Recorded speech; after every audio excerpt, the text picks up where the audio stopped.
Hello students, welcome to our online classes. Surdas ji का जीवन परिचय हमने पिछली वीडियो में पढ़ लिया था। आज हम सूर के बालकृष्ण जो हमारे पद हैं उसका केंद्रीय भाव तथा इनके पदों को पढ़कर उनका अर्थ ग्रहण करेंगे।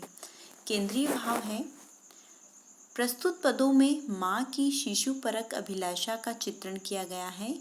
माँ यशोदा चाहती है कि कब कृष्ण घुटनों के बल चले, कब वे तोतली बोली में उन्हें संबोधित करे, कब वे अपनी माँ से हट ठाने, कब अपनी मधुर हंसी बिखेरे। माँ की यह आकांक्षा शिशु की भाव भंगिमाओं चेष्टाओं द्वारा वात्सल्य भाव से प्रेरित है।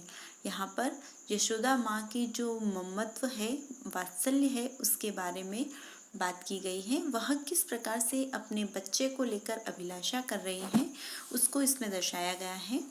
कृष्ण थोड़े बड़े हो जाते हैं, वे गाय चराने के लिए वन में जाना चाहते हैं। वे अपनी इस इच्छा को माँ से व्यक्त करते हैं। माँ उन्हें ऐसा करने से रोकती है और उनकी सुकुमारता तथा प्रकृति की कठोरता की चर्चा करती है। तथा दूसरे पद में उन्होंने कृष्ण जी जब बड़े हो जाते हैं तब वह गैया चराने के लिए जिद करते हैं, तो माँ उन्हें किस प्रकार से समझाकर रोकती है उसके बारे में बताया गया है। तथा तीसरे पद में माँ यशोदा उद्धव के माध्यम से देवकी को संदेश भेजती है। यद्यपि कृष्ण अब राजा हैं, किंतु माँ का हृदय तो अपने पुत्र को शिशु रूप में सदैव अनुभव करता है। इसलिए वे कहती है कि कृष्ण को सुबह सुबह माखन रोटी खाने की आदत है। वे मुश्किल से नहाते हैं। माँ की वात्सल्य भाव रूपी उक्तियाँ इसमें प्रकट होती हैं। अब यशोदा जी कृष्ण जब बड़े हो गए हैं, राजा बन गए हैं, फिर भी देवकी को संदेश भेजते हुए कहती हैं कि मेरे लाल का आप इस प्रकार से ध्यान रखना। उनको माखन रोटी पसंद है, वह सुबह सुबह नहाते नहीं हैं। इस प्रकार से अपने वात्सल्य को माँ यशोदा भाव रूपी युक्तियों से प्रकट करती हैं। हमारा पहला पद है, जसुमती मन अभिलाष करे, कब मेरो लाल घुटुरुवनी रेंगे, कब धरनी पग देख धरे, कब दे दांत दूध के देखो, तब तोतरे मुख बचन झरे, कब नंद ही बाबा कही बोले, कब जननी कही मोही रे, कब मेरो आंचल गरी मोहन, जोई सोई कही मोसे झगरे, कब धो तनक तनक छू खेहे, अपने कह सोही मुख ही भरे, कब हंसी बात कहे को मोसो, जा छवि तो दुख दूर हरे, शाम अकेले आंगन छोड़, आपू गई कहूँ काजू धरे, इति अंतर अंधिवाई उठ्यो इक, गरजत गगन सहित घहारे, सुर ब्रज लोग सुनत धुनि, जो जह तह सब अति ही डरे। इसका अर्थ है, जसुमती मन अभिलाष करे। जसुमती मैया का मन अभिलाषा कर रहा है, उनका मन जो है वह अनेक चीज़ों के लिए अभिलाषा कर रहा है।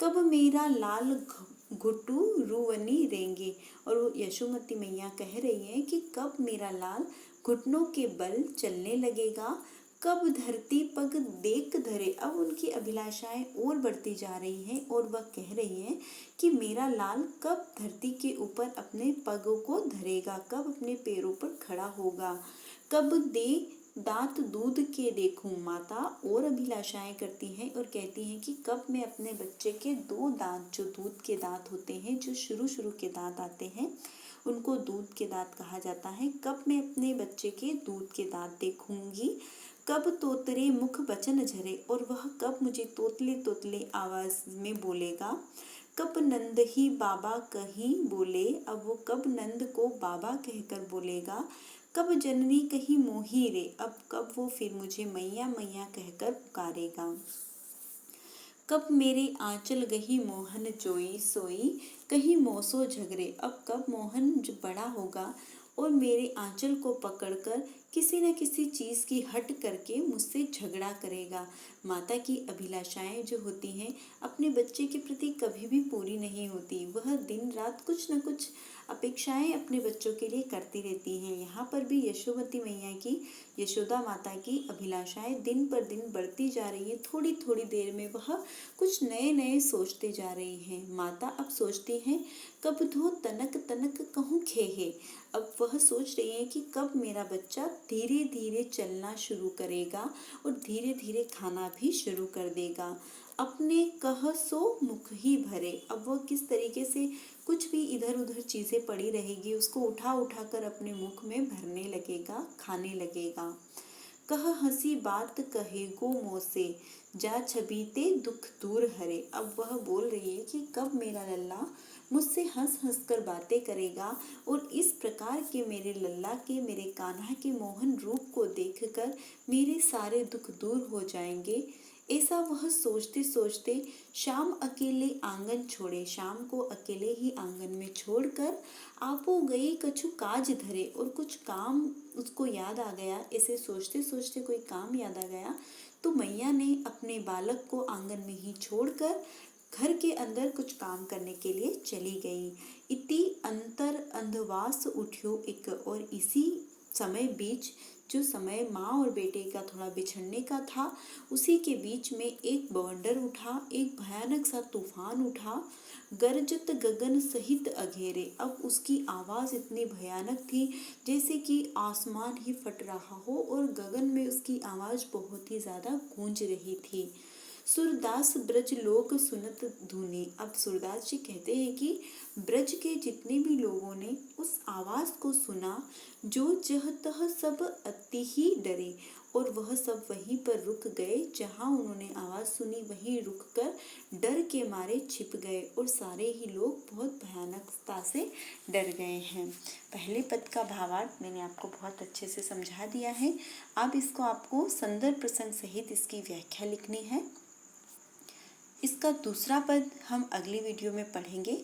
तब तक के लिए थैंक यू।